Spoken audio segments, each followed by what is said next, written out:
Hello, good people. Welcome to our show. Hi, how are you? Again. Yeah, yeah. Hello, guys. Oh, Welcome to our I can't show. hear Good. you actually. Oh, I don't know why, but I Let's can see. hear I you don't know why I well. can't hear you. I don't know why. So my microphone Um, is working well. So yeah. Let me see if it's Okay, guys. Today we have interesting topic about keyword I don't know research. why How this you isn't working. find the right keywords. How you can get results. Especially, it's very important if you are talking Um, about no, I can't hear results. you. I don't know what's going on. Ashley, Let's you can see. play with settings because oh, you something changed and I don't know. um, Okay, I wanna share a little bit more, but you can fix settings because we yeah, have I can't this. hear you. I can't hear you. Oh, actually, I don't know. So you can Should you can unplug this one. can you say something now? Anything, Ashley? Yeah, I can't hear you. Huh. I don't I don't know what happened. What's going on? So something with microphone. Weird.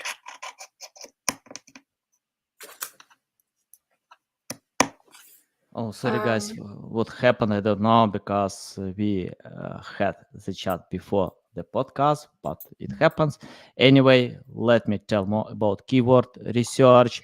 Oh, yeah, I see we have some guests today. And okay, what it's important to find the right keywords because many webmasters chase high volume. It's not good idea because in that way you will compete with big brands that occupy the top 10 results. And Ashley, can you hear us? I Can you hear can. us? Thank you so much. I don't know what the problem was. It wasn't working, but I fixed it. Whatever it was. You fix. Okay, nice. Ashley is back. Yeah, I could hear you. I could hear you fine until we turned, of course, until we pressed record, and then something bugged out or something. But anyway, thank you for your patience. Happy to see everyone. Okay. So yeah, I'll cut this part Oh, okay, in my podcast. cool. But anyway, we are live. We have some audience. People wanna get value. And Ashley, before we start, just tell more about yourself, experience, background, and anything that can help our listeners to learn more about you. Oh, thank you so much. My background is mostly in content marketing, freelancing, social media management, website management, um, branding audits, branding support, blogging, copywriting. Most of my background is in creating content. So that's why I'm Mhm. so big on the analytics side of things for content. Okay, before Yeah. creating content, we need to know what kind of content we need to create. And I checked a few studies, and one famous one was from Marketing Institute that most companies have no documented content strategy. So they usually check out competitors and do the same. It's not a good idea because competitors have their strong sides, their unique selling proposition. You need to consider yours. Ashley, can you tell where to start, what to do, how to find the right keywords? Because if I open Ahrefs, SEMrush, Moz, Google Keyword Planner, Uber suggests many great tools we have today, but in most cases, I can find high volume keywords in the top, but I need to find keywords that will bring results, that will sell my product. So can you tell what to do then? Yeah, that's a great question. Well, it kind of depends on if you're already getting traffic. If you're already getting traffic because people know you have a big brand, one of the coolest things you can do is have a search engine that has really, really great analytics. Like put a search engine on your website that has really great analytics. Um, let's see, what's it called? Algolia is really great. It's a search engine, algolia.com. It's a search engine that basically lets you see what people are searching on a basic search engine of your website, because you can get search engines for all sorts of things. You can have a search engine for knowledge base, for example, which is like a resource center. You can have a search engine for e-commerce, like Shopify has one, but those only tell you, first of all, Shopify and those kinds of e-commerce sites only give you analytics on product searches. And knowledge base is great, but if people aren't already asking questions, you aren't going to really get much, at least not enough data on that to really work. So if you have a lot of traffic already, I would suggest looking into getting a really comprehensive search engine for whatever it is that that people would be searching. You get a knowledge base, e-commerce, your website. If people are searching for your blog, make sure that your blog has really comprehensive analytics. I think Site Search 360 and Algolia both have the ability for you to get really comprehensive analytics on like blog posts and your podcast and yeah. So, but if you're not that well versed, or sorry, not getting a lot of traffic, and you want to learn from, you want to figure out what people want, the best thing to do, and you should do this even if you have a lot of traffic and customers, research things like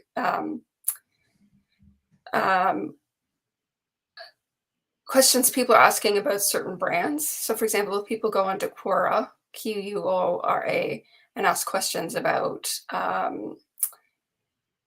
is this brand right for me, or is this other brand right for me? People will talk, and do they do the same in social media ads? If you see a social media ad for your competitor, don't block them, because look at the comment section. You can see what people are talking about. They're asking questions, and from that you can figure out what language people are using in their search queries, because that's really important in search engine stuff. You can have content that people are searching for, but if you're not in your text using language and using phrasing that they would use, they're not going to find it. And they're not going to go digging forever to find it unless they're really big fans of yours. So those are my two biggest tips.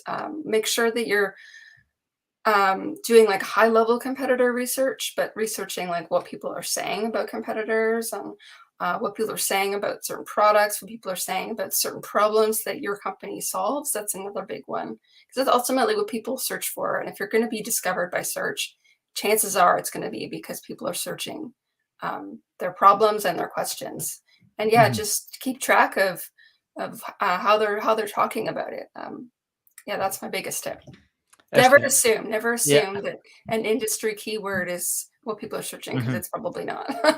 yeah. Can you tell how to choose priorities? For example, let's imagine I wanna promote a website about weight loss supplements. If I search weight loss, I can find a million keywords. Now, I don't know how many keywords I can find, but probably more than 100K, but yeah, I think a million keywords as well. So, but if I have limited resources, like only to my hands, I can create a lot of content at scale. But can you tell how to choose priorities for small projects or even big projects? I cooperate with some big companies that have only 2 copywriters on their team, and they are good with creating great products, but have no resources to create content. And it's important to choose priorities. And it's a big mistake, because I see when some specialists use keyword research, find a lot of ideas, and don't know what to write, or how much content create. So any tips about priorities, how to choose priorities, and to know that these keywords or topics will bring results? I would talk to your like biggest fans, and maybe just ask them, or just like have conversations with them. You can use like a survey tool, or you can like interview them like we're talking now, do like a Zoom chat or whatever, and ask them like certain questions, and see how they respond about like what their priorities are, what they're trying to do. because your like existing fans are not necessarily your biggest fan base, but it's a really like, great place to start, and it's free. Like you just have to make time to chat with people, basically. And then you can get a sense of what the priorities could be. I would also recommend in your content marketing planning having 2 different slots where you figure out content, like a short term pillar, as they call them, and a long term pillar, and make sure that you're doing both. Plugging in search ideas for both, but also, yeah, just ask questions. Ask a lot of questions of people who are your existing fans. If you don't have existing fans, or they're just not, you just don't think that, they're not going to represent your fans actually will be, because they're not in your target market, or they don't have problems that you solve or whatever. Yeah, I think the biggest thing is just to ask people, like go on Twitter, and Twitter's amazing because you can just search the username of like a competitor, for example, and see who's talking to them, see what they're talking about, and just reach out to them, send them follow them and support their content, and then send them a DM and just say like, hey, can I talk to you like about why you like this competitor, about what kind of problems you're solving, like what would you like to see in content? Yeah, ask a lot of questions and mine that data from places that will represent what your target market's priorities are. Ask so many questions. Yeah. Nice. Okay, Ashley. Yeah. I wanna ask about your strong side, about content creation, your background, and I know it's hard today. I remember many years ago when I started my digital journey, I had a team of copywriters who wrote about anything. So I had people who can write about weight loss, finance, any topics. But this content was low quality, generic. At that time, Google ranked well. Then things changed many times. Today, I fired this team. Yeah, Google told me to do it. And today, yeah, Well, there you go. yeah, Google pushed me forward. Please fire all these people. They need to cooperate with experts. And today, yeah, I outsource specialists who can write about specific topics. If you ask me to write about, I don't know, crypto, I can't. I can't. It's not my main topic. If you ask about SEO, I can because I spend time by learning about SEO, about digital marketing, and I think it concerns to any niche. You need to cooperate with experts. Can you tell your methods how to create content that can bring something new, valuable, and stand out from the rest? That's a great question. Again, some of it comes down to research, because sometimes you'll find that people are asking questions that literally no one answers, or they come to you with problems that literally none of your competitors or anyone else is talking about. And sometimes it's like it's very basic, but because it has no real competition, but it has a need. So for example, like you could look in a search engine and choose the filter, like analytics, I mean, like SEMrush, or even Ahrefs has it, Moz has it, that you can all choose filters on there to ask for results that are very low competition. So lowest competition to highest competition in results for whatever search engine questions you're asking it to test keywords. So you want to look for things like that have a low competition but high demand. Like that's the sweet spot. Low competition but high demand. That's another filter you can choose in search engines. What's the volume? It's usually called volume. So choose highest volume to lowest volume, and also choose lowest competition to highest competition. And there you can get ideas. It'll give you search terms, and you can search them and see like what the existing content is. Do you have a shot for ranking for them? Because sometimes it's hard to rank. But yeah, if it's low competition, it should be fairly easy to rank for that stuff. And sometimes it's as basic as that, just finding that little sweet spot. Um, Sometimes it's bigger. You just have to kind of, I mean, I've never been on any kind of viral campaign. I've never managed a team, so I can't speak for that. But I know that if you have a way of creating content very quickly and at a high volume, so for example, if you're creating content in a podcast and then you use that to create like 20 different pieces of social media content, well, there you have your content right now, and you can test that with little risk, right? Because you've already created the content. So you don't have to worry about spending too much time on a team and investing in something that may or may not work. And I think even teams that are looking to go big should start that way. I mean, you don't, content marketing is never gambling. A lot of people treat it as gambling. We're going to try this because, work for this person. So, maybe we'll go viral. Like, that's never, ever a good strategy. It's never a good strategy to put tons of money and tons of resources into something until you properly vetted it. And one of the ways you can vet it is by creating like one piece of content that you can repurpose and redistribute in like your podcast and your blog and your social media, and just put all that out there. Have conversations in certain niches on Twitter, for example, or in Facebook groups. Just get your name out there, but have content available that will kind of show what you're actually about, show that you're reputable. Yeah, sometimes it's really something simple like that. In terms of things that could possibly go viral, I've never been a part of anything that's wanted to go viral, so I can't really speak to that.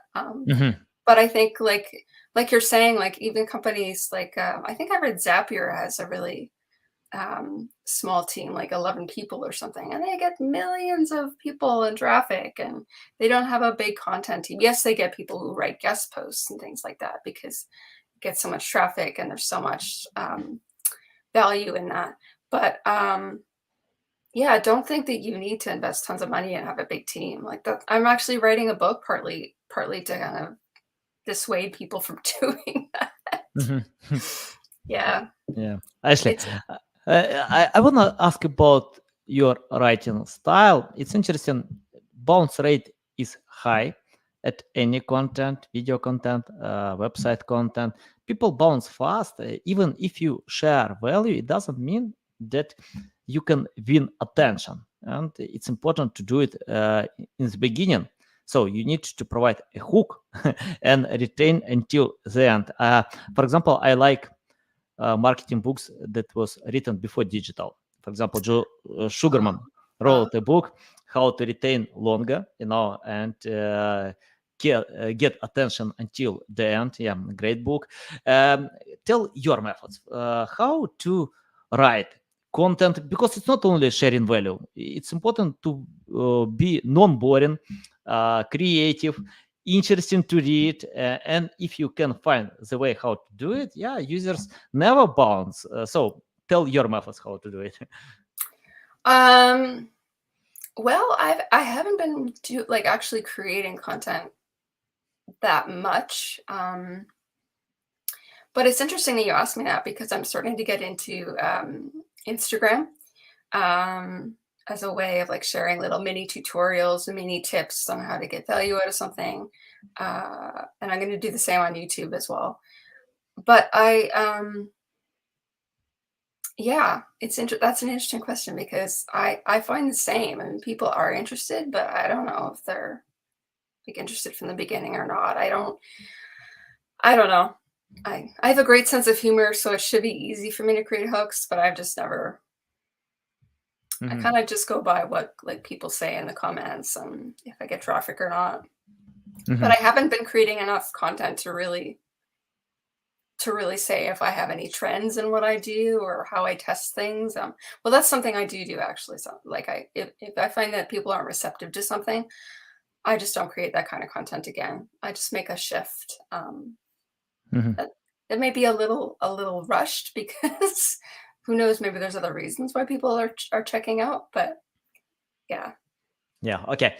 Ashley, we have today a lot of marketing consultants. I don't know how many, probably million. Probably. Yeah. So, can you tell your strong side?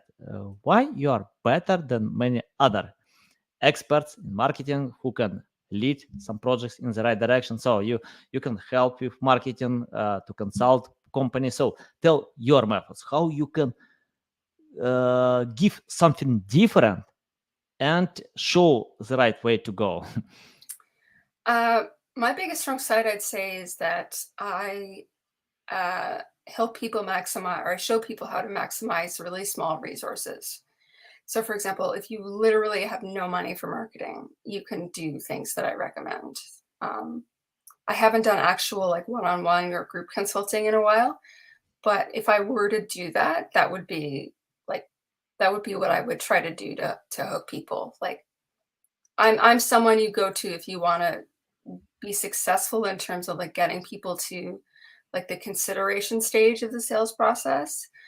Um, but you don't really have a lot of resources, or you might have, wasteful processes that need cleaning up to make content work. For example, if you need to get content from the sales department, but they're really or disorganized, like what do you do?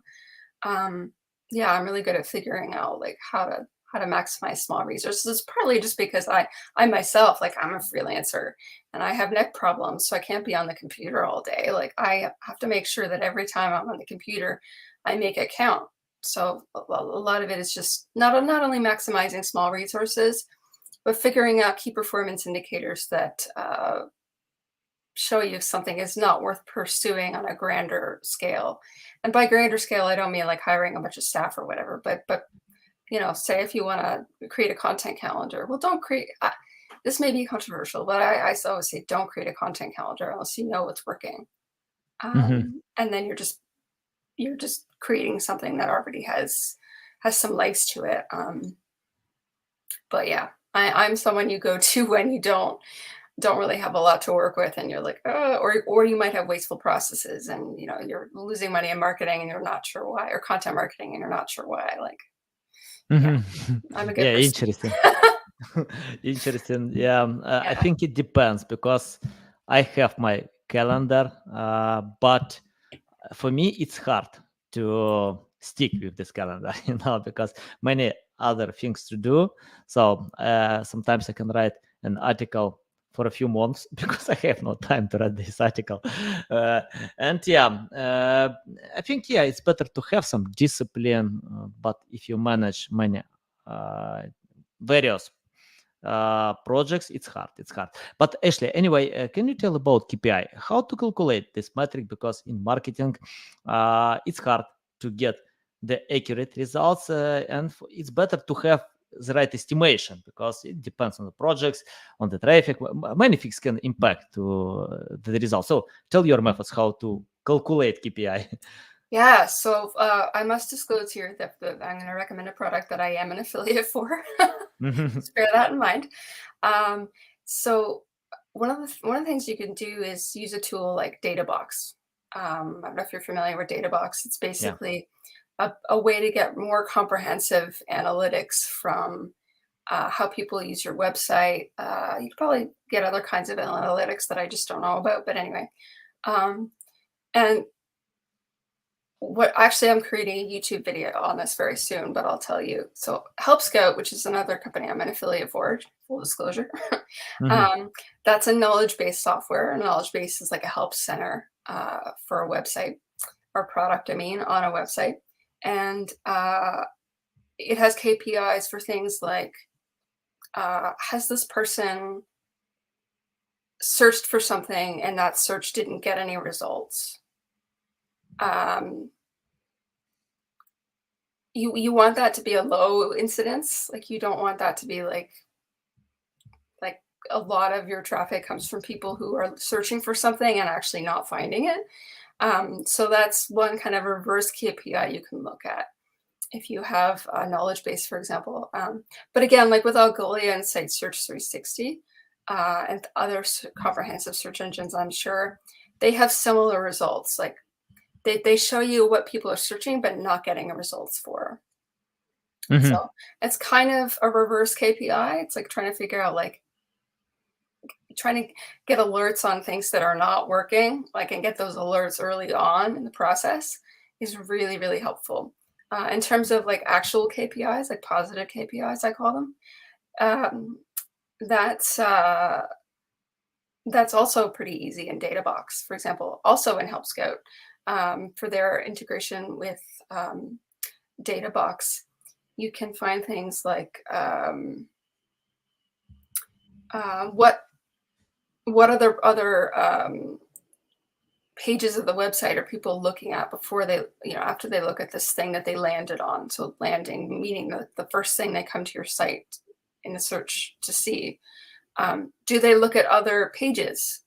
So we call that click through. Do they look at other pages on your website? Do they scroll through your website? That's another tool you can look at for like reverse, like to get alerts of what you should stop doing. Um, get a tool that has like a heat map, so it shows, or a scroll map, so you can see, are people actually scrolling down the site? Where are they putting their cursor? Are they clicking through again to other pages of the site? Click through, I think, is a really good way to figure out. So I would have some KPI around your click through rate. It's hard to say what their goal should be. It kind of depends for KPIs, but yeah, any kind of comprehensive research tool that can give you those kinds of analytics is super, super helpful. Mhm. Yeah. Yeah. Yeah. Thank you. Thank you. Yeah. Hmm. I'll check out Databox. I know about this website. Yeah. Because I read blog posts from this website, and this website provides a good job, to find experts who can share some expert opinions on blog posts, but I never thought about using this tool. So I'll check it. Okay. Yeah, or any business intelligence tool probably would have similar things. I know that there's a BI that we call in the biz, we call it BI, and there's like Microsoft has one. Like there's a lot of them out there. It's just a matter of like figuring out what's best for your use case. Mhm. Ashley, I want to ask about your section bio on LinkedIn. I opened your LinkedIn profile because I love opening LinkedIn profiles, and what I can see showing you how to maximize small resources and warm prospects towards sales. Can you explain more about that? What does it mean, and how you can maximize small resources and to get more sales? Yeah. They kind of go hand in hand, actually. So, for example, warming people towards sales. Well, we're talking about SEO today, but basically, what I do is show people what people should be doing before they start investing in SEO. So because ultimately people like no one unless you're a really well-known brand, people are not going to go have a linear, very short process to making a sale. So they're not going to go from um, I searched something and looked at a blog post, and now I'm going to go to your checkout page and buy a product that you sell. Very, very few people actually do that. You have to do what I call warming. So yeah, you have to figure out what people actually want. Sometimes that comes fairly easily. It's more of like a sales thing because someone will, ask your sales team a certain question, and you kind of have to warm them towards so basically you have to ask them a lot of questions and figure out like, first of all, are you actually a good fit for what they need? And that actually works for warming because that creates trust. So it's the biggest thing. Yeah, it's complicated, but basically warming is kind of essential for getting most sales online. And Mhm. sometimes that's it just creating content repeatedly that they like. Sometimes it's very sometimes it's harder to do. Like you're kind of guessing, for example, like if I wanted to, create a webinar, um, And Yeah. people are asking questions in that webinar, like, do I know that those people want to buy? No, I don't. I have to ask them questions first, and that's basically what I help people do, like ask questions. Ask Nice, questions. nice. Got it, got it. Yeah, collect data, know your customers, and the best way to ask questions. Okay, we Yeah. have the question about AI. It's hard to Oh, ignore yes. AI Hello. today. That was simple yesterday, impossible tomorrow. So AI is a regular tool, and yeah, we have the question. By the way, Zishan, sorry if I mispronounce your name, but Zishan wanna ask us, is it good idea to use AI to write blog posts? What do you think about that? That's a great question. I have nothing against AI tools. My problem is how a lot of people use them. Um, yes, absolutely. You need the human touch, but it's like I said before. It's like you don't want to invest. You don't want to stick to AI until you know something works, and you want AI to bolster or support something that you're already doing that works. So for example, if you have a topic and you know people love it and you're constantly churning it out and you know what keywords people are using to talk about that product, to search that product, by all means write posts with AI. But that should only be your first step. You just have to figure out, like, is this blog post going to work? Are people receptive to it? Does this post have my, what we call in copywriting or in writing, voice? Like, does it sound like you? Because if it sounds like a robot, people don't want to read it. And sometimes if you're investing too heavily in AI, that's actually kind of off-putting. So AI tools like Jasper, no problem with people using them, but make sure that you already know what works, what content Yeah. works, and then use that to kind of support your existing content strategy. But yeah, just never assume that you could just take your hands off the wheel and the AI will do it for you. Like, that's not a good approach. It needs to bolster something human that you do and something that works, and it has to be in your voice. So if you don't know what your voice is on writing, like, actually you could just, as an experiment, you could just like record something into a microphone, like unscripted, and just like listen to how you're saying things, listen to what gets you excited, and make sure that whatever you're writing kind of reflects that, because that's partly why content works. It's not just the content itself, it's the personality behind it and the humor behind it, for example. So yeah. Yeah. Okay. I wanna tell about AI what I think, because I use AI as well, and I used before ChatGPT. I keep Oh, Yeah, I keep using it, and today probably I can use a lot more. And what I found, for example, why many content creators complain about the quality of AI generated content, and I agree. But if you feed AI with the right data, you can get great results. So basically, you don't need to rely to AI. For example, if I write prompt like, please write an article how to play guitar, how to lose weight, you can't get great content, because it's just rewritten content. But if you find data, collect this data, and feed AI, I usually, I'm terrible writer, but I can, it's good to I, be honest.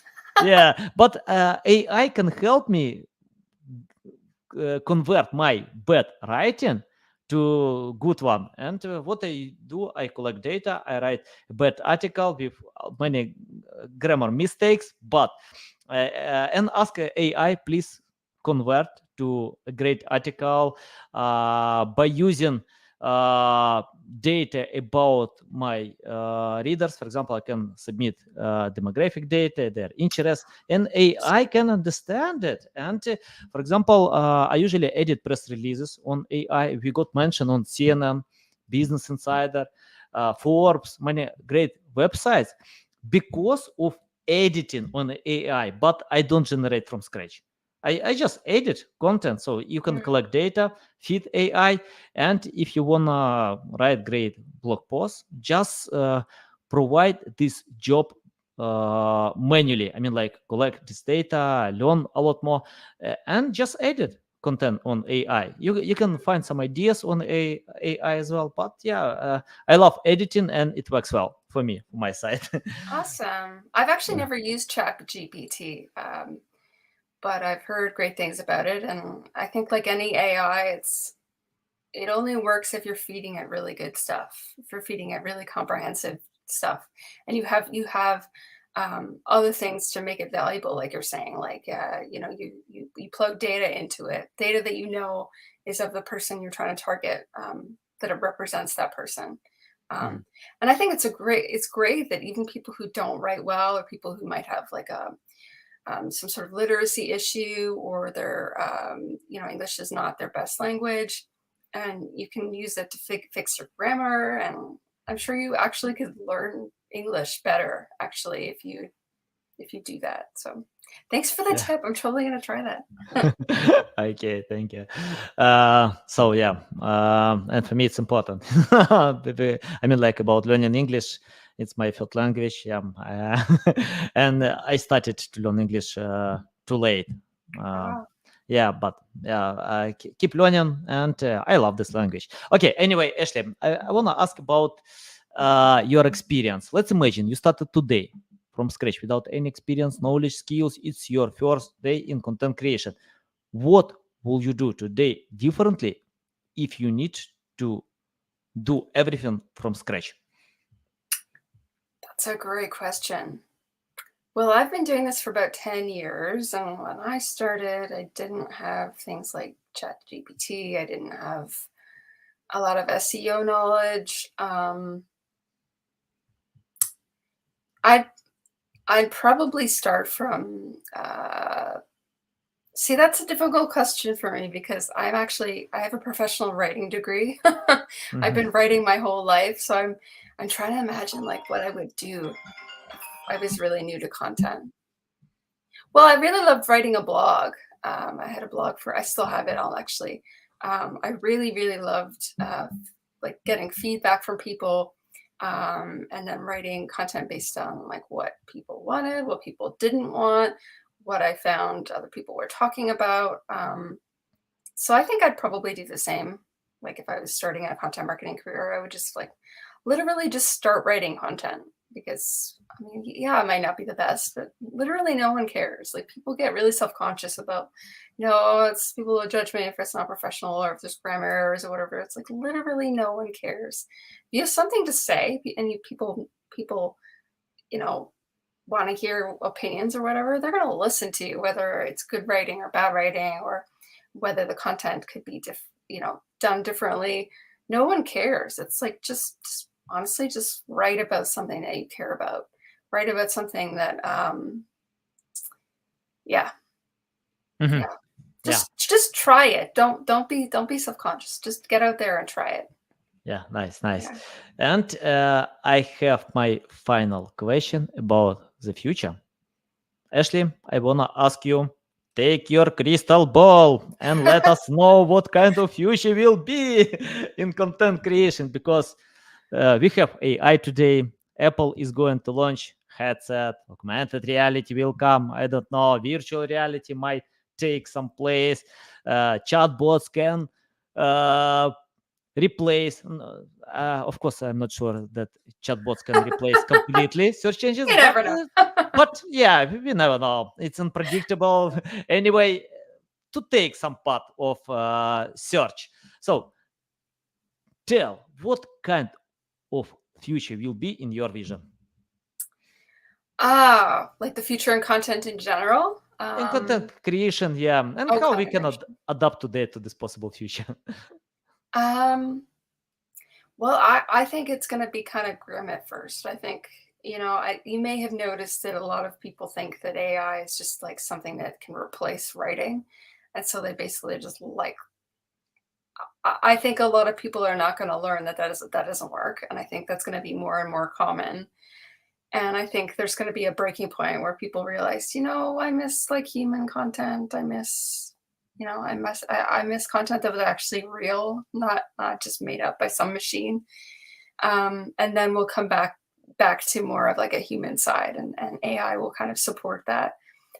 Any kind of virtual stuff will support human eventually, but I think we're going to reach a really big point of people not getting it, and AI is going to be a mess, I think. So anyway, it's a bit grim, but I honestly, because it's like in technology, when it's new, it's often misused, and it's often like kind of creates a lot of problems that we don't realize for a long time. And then anything, it's like if you read the book Frankenstein, it was written in like the late 1700s, and it's basically about the same thing. It's like when you create a technology and you put everything into it, and you're not thinking about how it could affect the future or whatever, that is going to become a monster, and it's going to kill people. And I mean, AI is not going to kill people, but that kind of thing has been happening for literally hundreds of years. It's like the 1700s at least. There's always like a low period before people start realizing, that wasn't a good idea. We should do it differently. Yeah, nice. Ashley, it's a big pleasure to get on my show, to learn from you. I Oh, love it. Tell thank you. the best way how to keep learning from you, how to reach out to you, how to follow you. That's a great question. So I'm actually starting a bunch of new things. I'm writing a book. I'm creating courses. I'm creating tutorials.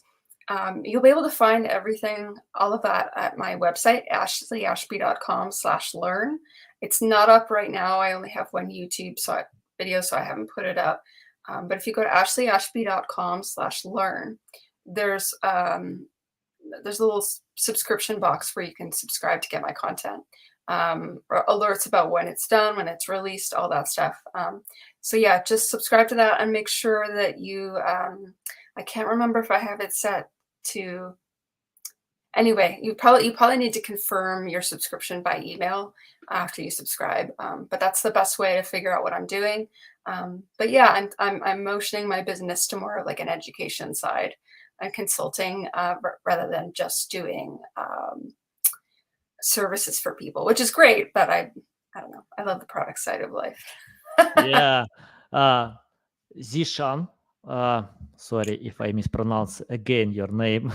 By the way, you can tell, am I right or not to pronounce this name? Asking, do you have your YouTube channel? Because I know you have your podcast. I You do. recorded 10 podcast episodes. So what about YouTube? Do you have it? I do. I'm just trying to figure out how I can put it in the chat, in the comments. You can add to private chat. I will add to Okay. the podcast episode. Guys, Okay. anyway, don't worry about that. You can Okay. open description on Apple, Spotify, Google. You can find all links. If you open the website ashleyashbee.com, you can find all links to YouTube, to LinkedIn, Facebook, podcast, anything about Ashley.